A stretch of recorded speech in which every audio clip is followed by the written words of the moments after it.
Hey there! Welcome to the Distracted Librarians podcast.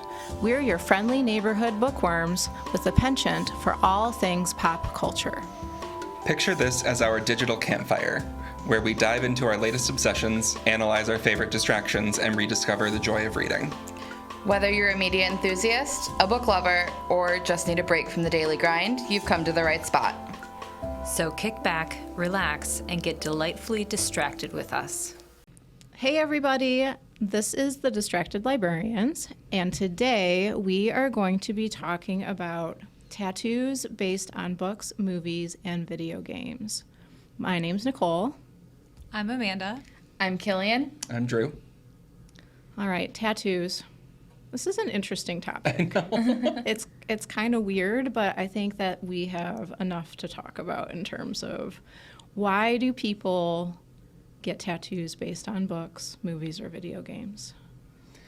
I think it has a lot to do with the fact that these are the things that touch us emotionally. Mm-hmm. I have the next 4 tattoos planned when I finally get around to getting them again, and they are all book-based. Oh, really? Yeah. That's awesome. Yeah, I have a few that I know that I want, and they are video game, book, adjacent things, primarily because they're things that are important to me or things that have had an impact on me.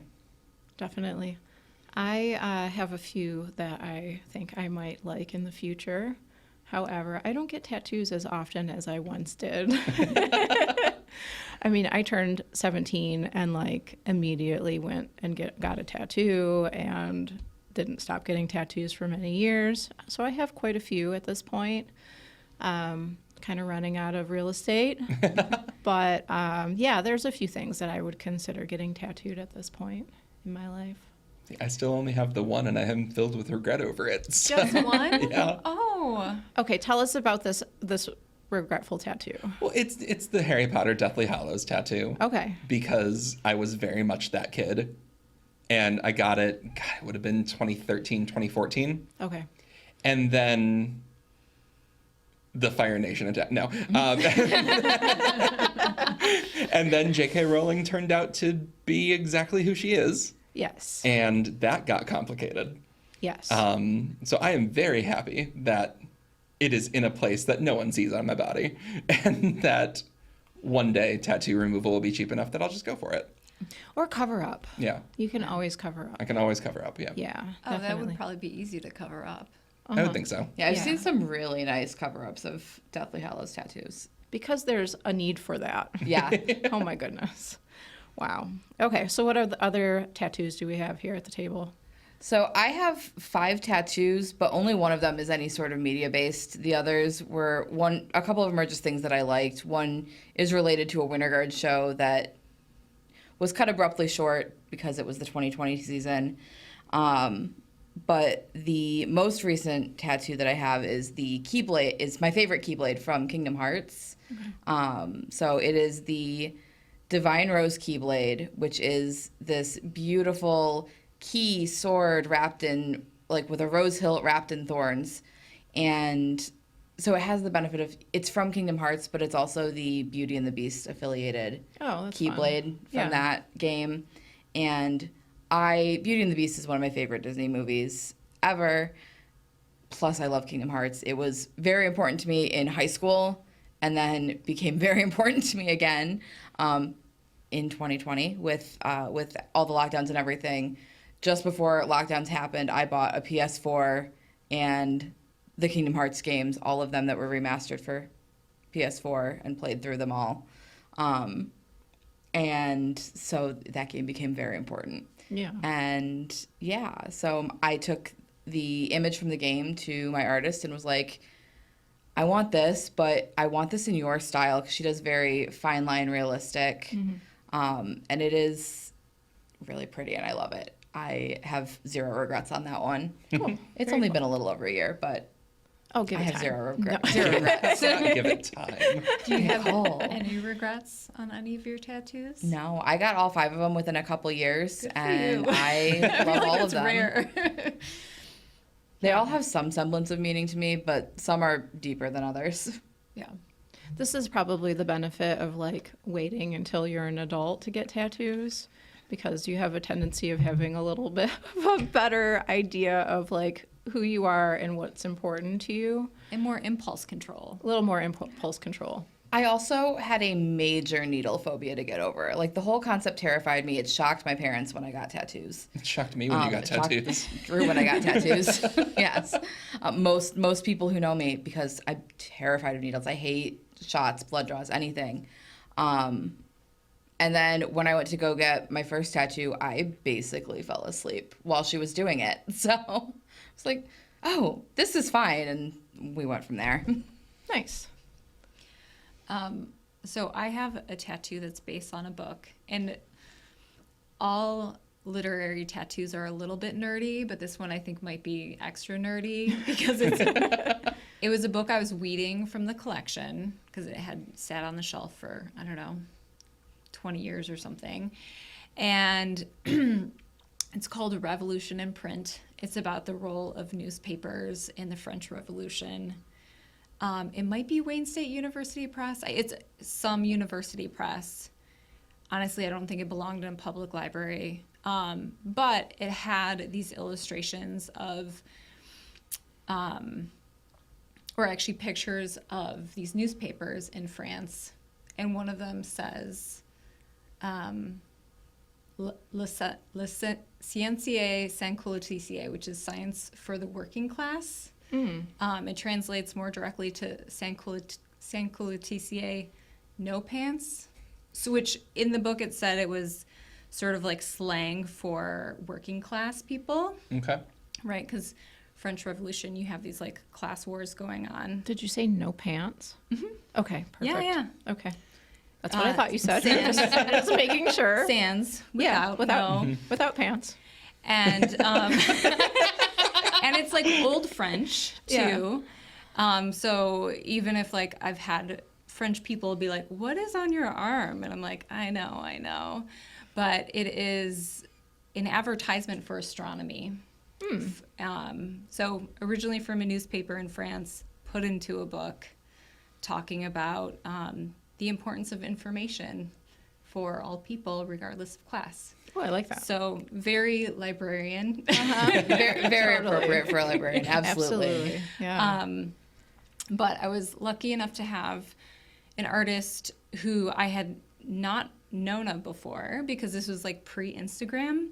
And so I went to Toronto, asked a bartender if he knows anyone who is a good tattoo artist. And he's like, actually, my ex-girlfriend. And the next day I went and got it from her. Wow. Absolutely. That's like perfect. Yeah. I love that. Mm-hmm.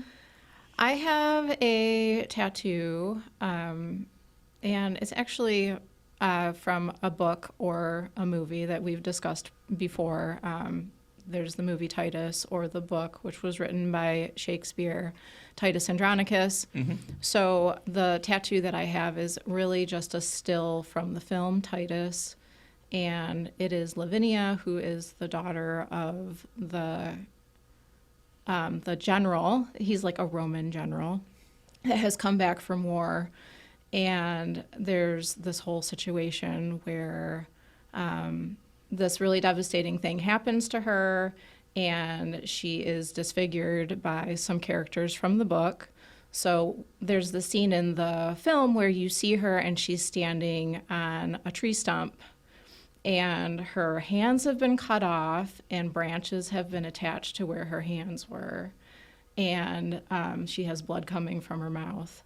So I have that tattoo on my leg because when I was in college, I was very, very introverted. And having watched that movie, I felt very much like Lavinia, and I kind of felt represented by her in a way, because she wasn't able to write and she wasn't able to speak anymore. So for me, I felt like that was a good tattoo for me. And it's really twisted, and I'm sorry, guys. But it was important to me, and it still is today. So I see the relevance and also consider it very on brand. yes. For me. Hello, everybody. Yeah, so there's that. All right, so Why? Well, we already talked about why people do the things that they do. We've seen some pretty goofy tattoos out there, right? Well, I think there is the impulse like factor. Some Yeah. people plan, some people don't plan, some people go on trends. Yes. I think when I was looking into literary tattoos, it made me super nostalgic for my early 20s. When everything Meant so much. Meant so much. Yeah. Everything was like big, Oh, big this emotion. is a tattoo. This is a tattoo. Oh, no, this is a tattoo. A song lyric, a book, Yeah. a movie, you know, something you would be obsessed with, something that felt so deep and you sort of want to remember it forever. And I think it is this thing for most people. I think it's something of, you know, they get the most tattoos in their early 20s. It's true. It's very Maybe true. it like slows down. Also in your early 20s, you have more disposable income because you don't have a mortgage payment or like maybe a car payment, or, you know, your money is like all fun money. It's like liquid. You might not have a lot of it, but you're willing to just blow your entire paycheck Yep, on a tattoo exactly. just for Yes. fun because you felt like you had to. Right. But that's the Yes. thing. It's like you're compelled. It's like, I have to do this. I have to have this. It has to be on my body forever. So, yeah, I think tattoos are the things of big emotions Sure. and sometimes impulse. It doesn't always translate for the rest of your life. Sometimes it does, but sometimes it doesn't. And then, you're like me and you're 44 and you're like, wait, what did I do again? That hasn't really happened, but I'm sure that there are people out there that have woken up and said, yeah, maybe I shouldn't have gotten that Winnie the Pooh tattoo. Well, frankly, thank God that I didn't have access to a tattoo gun when I had like AOL instant message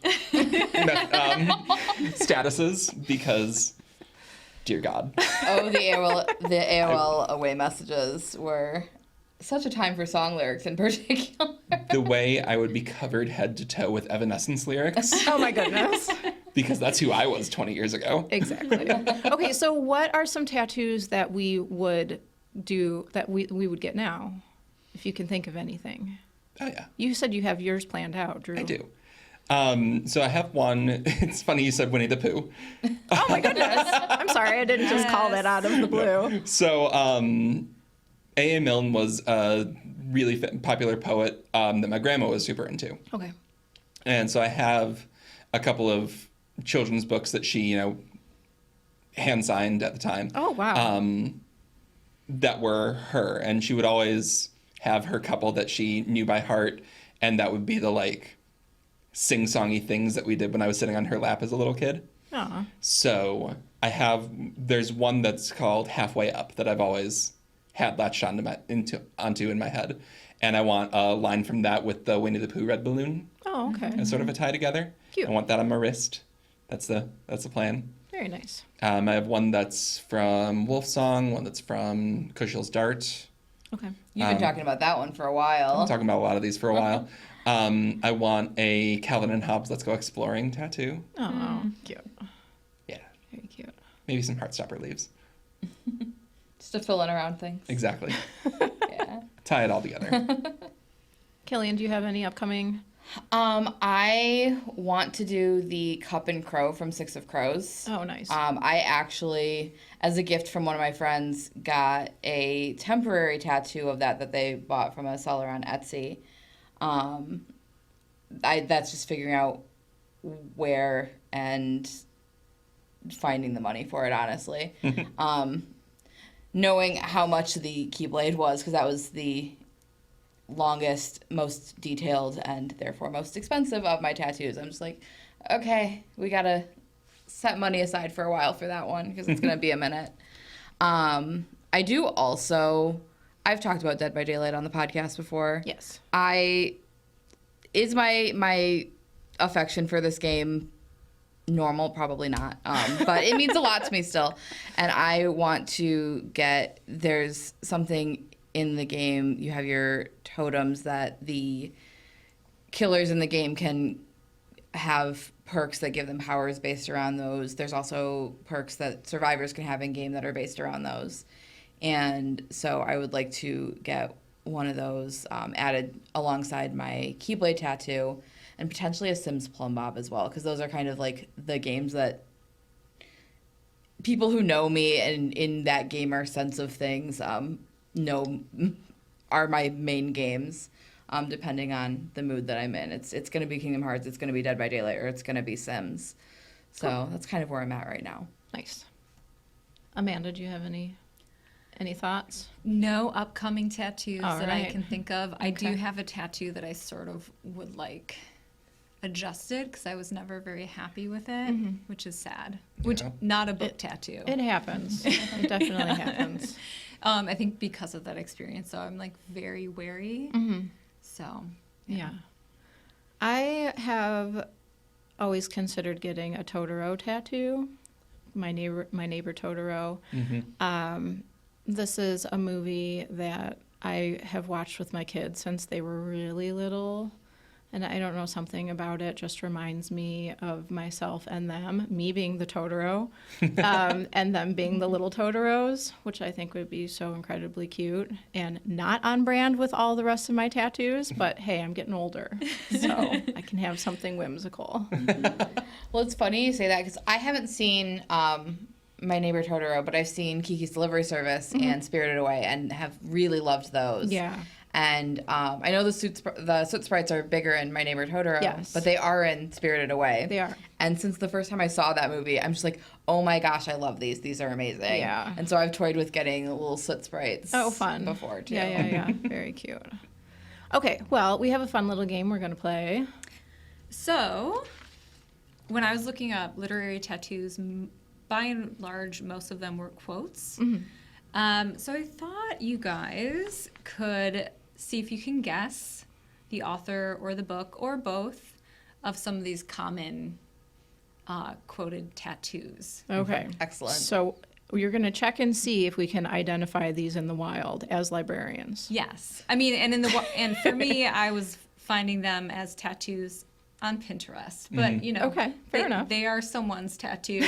But also, all the ones that I picked, I was like, oh, I've seen this multiple times. Okay. I've seen this. Okay. It's somewhat common. To be clear, none of us have seen this list before. Yes. This is the first time we're here. We got here today and Amanda's like, so I thought this would be fun. And we all said, yes, absolutely. Let's do it. Most of them you'll recognize, or maybe we'll say. Okay, first one. Still I rise. That's Maya Angelou. Exactly. Correct. Okay. Out damned spot. Oh, that's Hamlet? Macbeth. Macbeth. Macbeth, Lady yeah. Macbeth. I was gonna say Lady Shakespeare. Macbeth, yeah. Yeah, it was I there knew somewhere. Shakespeare, yeah. Everything was beautiful and nothing hurt. Oh, It that's... sounds familiar. Is that the end of 1984? Slaughterhouse 5. Same thing. Okay. Not quite, but Okay. It does not do to dwell in dreams and forget to live. Well, that's Dumbledore. Exactly. Harry Potter. Yep. Good job, Drew. Another common one. Hey! You guys will know this. Not all who wander are lost. What is it from That's- though? It's Lord of the Lord Rings. of the Rings. Oh, Lord of the Rings. There we go. We are all fools in love. I don't think I know that one. Pride and Prejudice. Oh. The Jane Austen crew shows up in the literary Oh, tattoos. big time. Yes. Big time. I feel like I should have known that.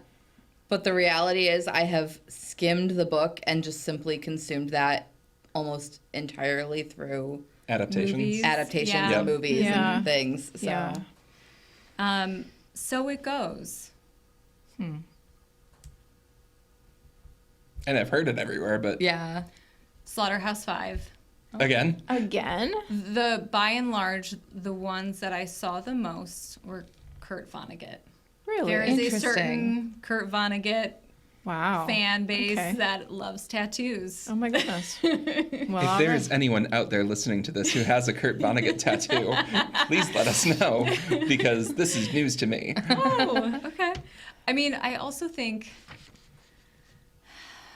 there's like a certain demographic who reads Kurt Vonnegut, and they think they're super deep, and they're generally white males in the category of 21 to 25.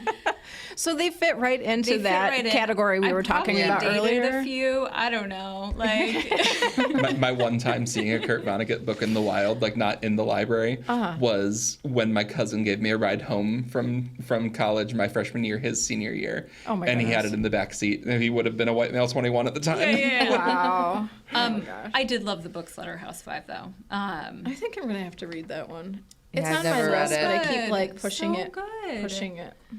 It's a fast read Okay. and also feels very, big emotion as well. Okay. So last one, I fell in love the way you fall asleep, slowly and then all at once. It's another one I know. I know this one. But could I name it? No, absolutely not. That would be far too easy. The Fault in Our Stars. Oh. Okay. Of I was at course. least on teen, but my head kept saying Twilight, and Yeah. then my other head was like, no, it's not that. And that was just the two fighting up here. And Okay, here's the really sad thing about me not being able to pick that one up. I still have a full set of John Green signed posters that are quotes from his book. And I am 99% sure that is one of them. Oh my goodness. And yet I still could not pick that out. Out of Yikes. context, and it's interesting. From all the ones that I saw, they're all your big classics. And then you have this. I mean, The Fault in Our Stars is a classic, but it's not like Vonnegut. It's not like Jane Austen. Right. Yeah. Right. One of the other ones was that came up a lot was Perks of Being a Wallflower.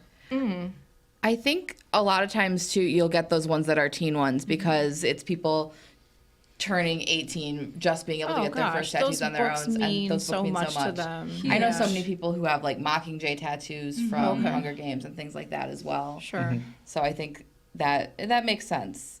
Right as you're getting into that, being able to make those choices for yourself. Yeah. Absolutely. I do have a funny story about misunderstanding where a quote is from.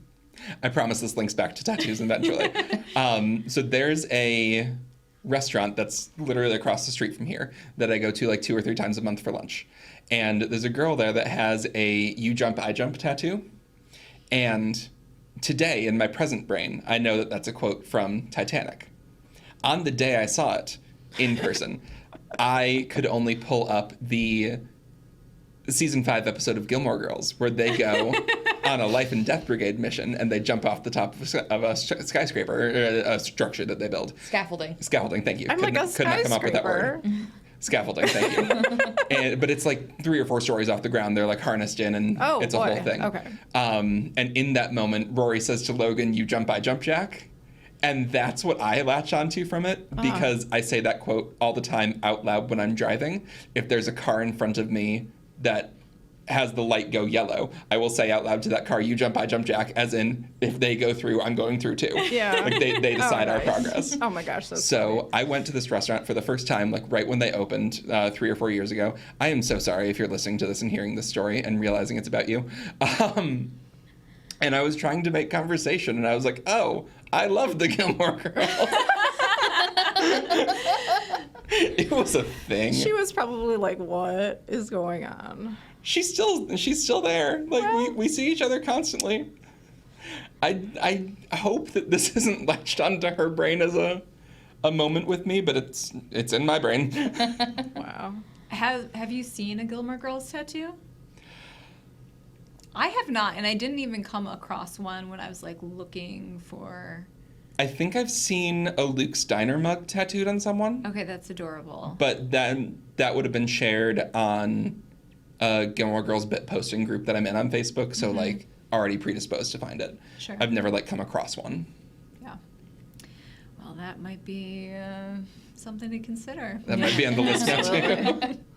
All right. Well, on that note, so that is us talking about tattoos based on books, movies, and video games.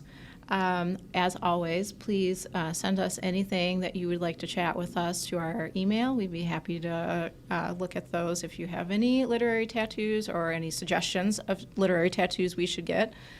And We should get. And on that, we will see you next time. Thank you. Thank you for joining us for this episode of Distracted Librarians. Many thanks to BCTV for their support in recording, editing, and releasing this podcast, and to the Friends of the Library for sponsoring closed captioning on every episode. If you have any questions or suggestions, feel free to reach out to us at distracted@btpl.org. Until then, keep those pages turning and those screens lighting up. We'll catch you in the next episode. The views and opinions expressed in the Distracted Librarians podcast do not necessarily reflect those of Bloomfield Township, Bloomfield Township Public Library, Bloomfield Community Television, the Birmingham Area Cable Board, or its producers or production staff.